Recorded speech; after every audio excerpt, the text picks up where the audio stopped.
will become whatever you cultivate. Whatever you feed, that's what's going to grow in your life. I'm saved, but I got to change my diet. I'm saved, but I got to change who influences me, who speaks into my life, who feeds my mind, who determines what looks good on me, who determines what I can do and who I am. What's wrong with you is all those people who knew you win, because if they knew you win, they'll hold you to back then. I gotta go.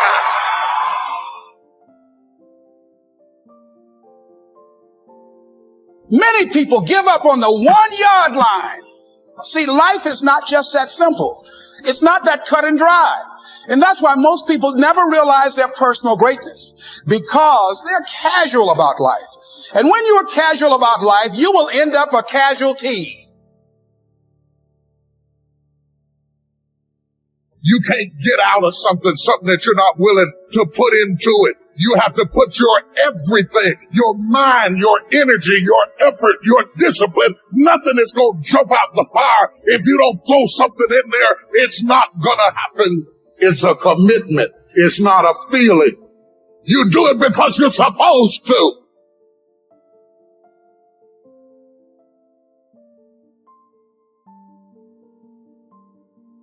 Try your best to trust God. Trust God's timing. And when he is sending you bold signs and wonders, use those as confirmation. When God is trying to steer you in a particular direction, it's like little pieces of popcorn down a hallway. And at some point, you're going to get to that whole bucket. Love yourself. Make caring for you the highest priority in your life. Look out for what truly satisfies you. We're not taught to look out for ourselves. We're not taught to take care of ourselves, to become sensitive to our wants, our desires.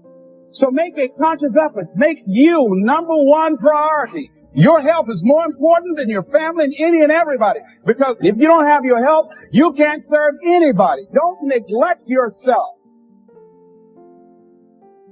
Greatness takes tremendous focus. It takes decisions that you make, and you can't always have everybody approving of what you know you're supposed to do. The sooner you understand that, the sooner you'll do great in life. Cannot have the approval of everyone and be great. You're always going to live your life at the lowest common denominator of your friends if you don't watch it.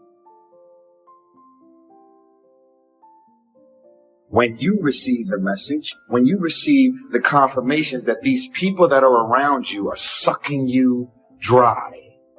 So how could you have any love left inside of your heart to take care of your kids or your family when you got these people around you that are sucking you dry? I got nothing left. I'm going down. I'm melting. I become confident when I get the right view of other people and I get the right view of myself. It's amazing, right? You ever notice that arrogance requires advertising, but confidence speaks for itself? In fact, insecurity, cynicism, and arrogance, they're all loud. But confidence doesn't even have to speak, because confidence isn't based on your words. Confidence is an action. It's an ability to step into the moment and say, I'm not backing down. I'm not quitting. I got my confidence back and I can fulfill. Why are you living a life to impress them? Why are you placing value on what they think? Doing all these things to impress them. Why? I'll tell you something right now, man. You need to place value on the people who love you at your worst. Because those are the people who deserve to be there when you're at your best. Success is all about building relationships. It's not what you know, it's who you know. Some people might not step up when you ask them for help. But guess what? The worst thing can happen to you if somebody refuses you. You didn't have it anyway. Ask people. You never know. Suppose they say yes. That could be the turning factor. You will travel in the direction of your thinking. If you think down, you will go down. If you think up, you will come up. The way you think about your situation determines your reality. The way you think about your family determines your reality. The way you think about yourself. You're not being hurt by the way people think about you. Many of those people are a reflection of how you think about you. If you think about yourself a certain way, you will attract people who think about you a certain way. And you will expel from your life people who do not line up with how you think about yourself. The mind then becomes the battleground. The mind, Satan is always trying to do battle to take over your mind with warfare. Some of you are fighting your thoughts right now.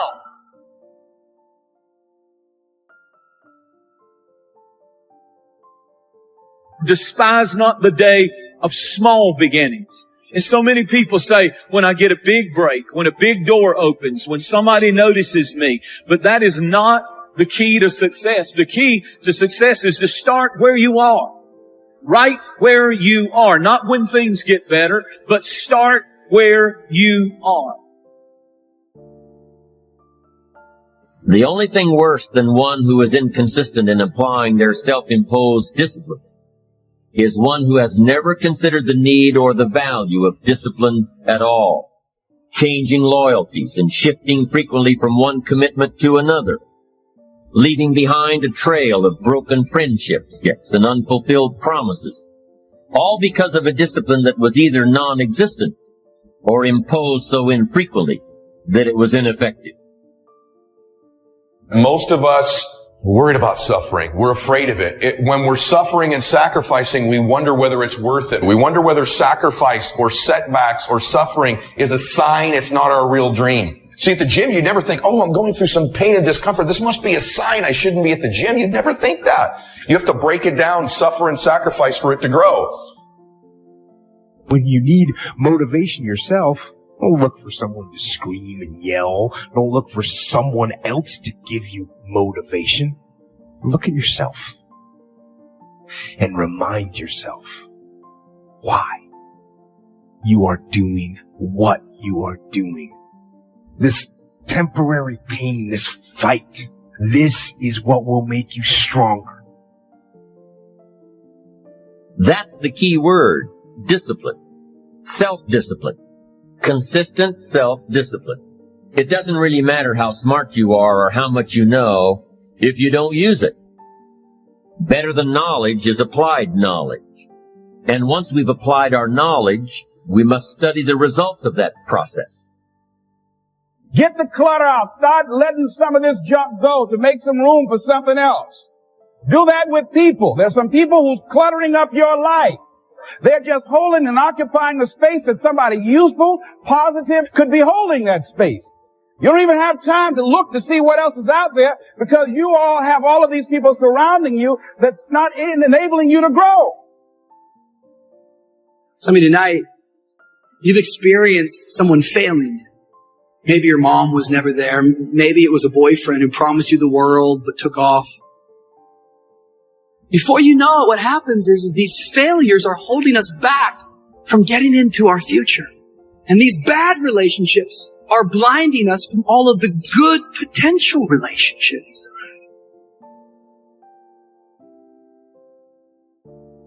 I want to begin the process of deserving. What would that be? What process should I begin engaging in to deserve good health, to deserve a good relationship? What must I do to begin the process of deserving? There's enough people that are telling us we can't do it, that we're not good enough. Why do we want to tell ourselves that? We know for a fact that thoughts influence actions. We need to get our own self-affirmations.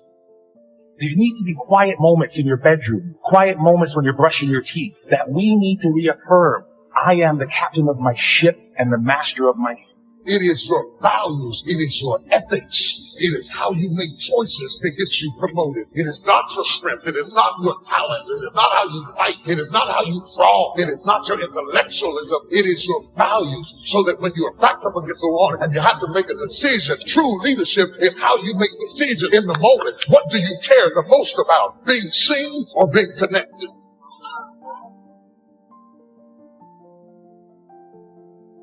This is a verse you must remember all your life. It says, Man's days are determined. That means you don't decide how long you live. Your life is on a timer.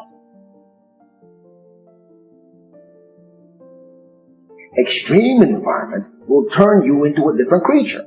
Extreme environments will make you move differently. It can happen in the midst of a dark depression, even in the middle of a gut-wrenching heartbreak, in the midst of unimaginable loss. It can happen.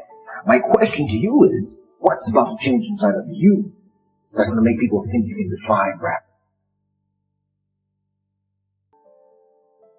It takes discipline to plan. It takes discipline to execute our plan. And it takes discipline to change either our plan or our method of executing that plan if the results are poor. It takes discipline to ponder the value of someone else's opinion when our pride and our arrogance leads us to believe that we are the only ones with the answers. What are your expectations? What do you expect to get from life? What do you expect to get from your relationships? What is your ideal day? What is it that you expect from this journey that you're involved in?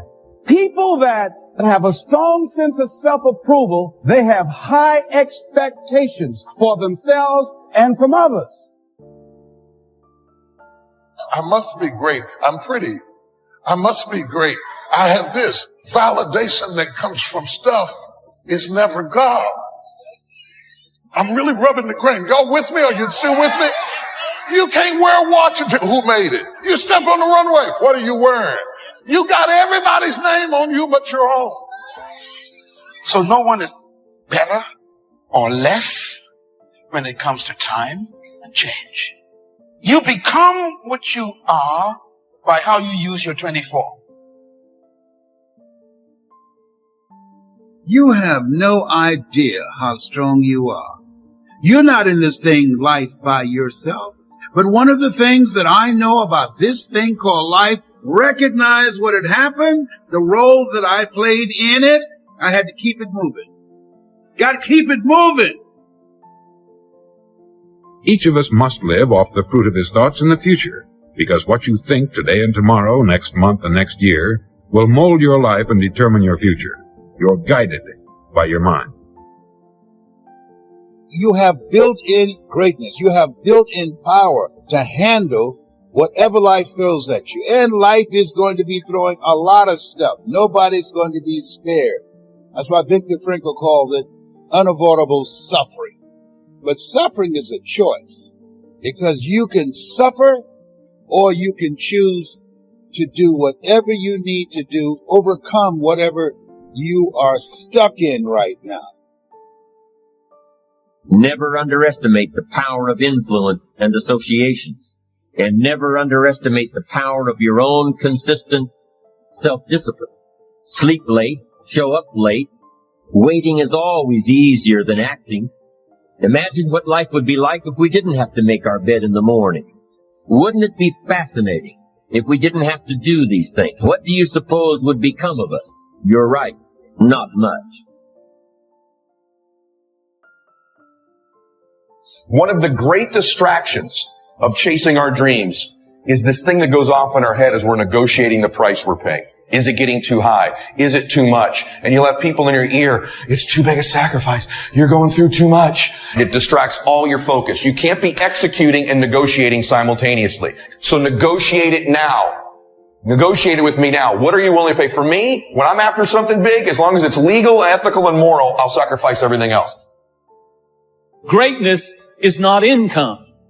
On the other hand, poverty is equated to greatness in a lot of people, that if they have nothing, they must be great. And neither one is true. You're not great because you're poor. You're not great because you're rich. Your greatness is not based upon your income. As ye sow, so shall ye reap. It's the realization that your limitations are self-imposed, and that the opportunities for you today are enormous beyond belief. To use all your courage to force yourself to think positively on your own problem. To let your marvelous mind think about your goal from all possible angles. There's some stuff you need to clean out and clear out in your life. Some activities, some relationships, some things some events, some wrong thoughts, some misconceptions, mental, physical, emotional, spiritual rubble in your life that you need to clear out. What's the rubble in your life? It's the stuff that keeps tripping you up.